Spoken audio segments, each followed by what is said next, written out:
Kune avo vakabata mapurazi vachiti inhaka yedu saka tinoda kungomachengeta nekuti ndeedu. Please listen to this.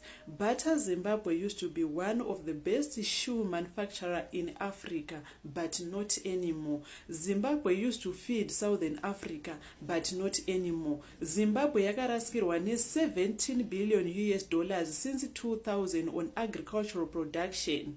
Nekuda kwei, everything points back to the fast track land reform of 2000. From 2000 to 2001, 700 companies akanga avhara muZimbabwe due to lack of raw materials.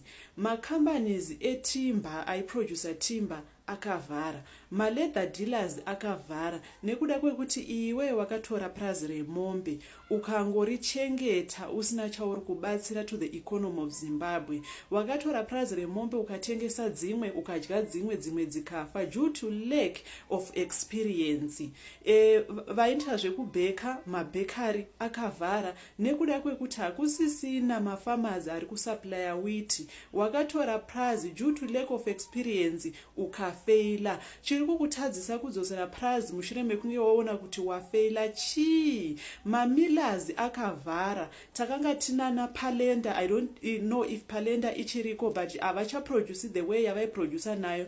We can't export maize meal. Nekuda kwekuti vanhu kana kuti varimi vairima chibage havasisiko. Iwewe wanga usina experience, wakaisa chifuva mberi ukaenda kunotora purazi. Iko zvino hauchakwanise kusupply chibage chekuti tinokwanisa kuexporta tichiwana foreign currency. Hauchakwanisi kunge uchimaintaina that farm rekuti rinokwanisa kuhaya at least 10% yevana vemuZimbabwe.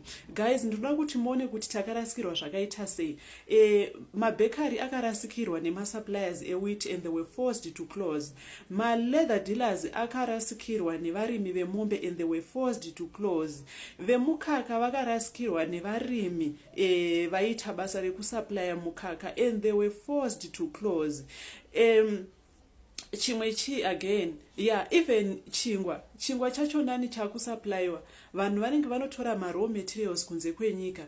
Ari kuda kugadzira bhutsu, ari kuexport ari kuimport raw materials. Ari kuda kubheka chingwa, ari kuimporta wheat. Right now muZimbabwe we are importing flour chaiyo yekuti tikwanise kubheka chingwa. Nekuda kwekuti iwe wakatora purazi ukazviona kuti wafeila asi ukaramba wakaribata. Kana musingadi nemapurazi muchiti nhaka yenyu tichangoramba tichitambura forever and forever. Remember, I've told you that we have lost $17 billion on agricultural production since 2000. Remember, I've told you that from 2000 to 2001, 700 companies anga avarwa, which means vashandi vakawanda 50% yevashandi vakarasikirwa nemabasa. And izvozvo zvinenge zvitoita kuti mari isa circulator. The more we don't export, the more we don't get foreign currency.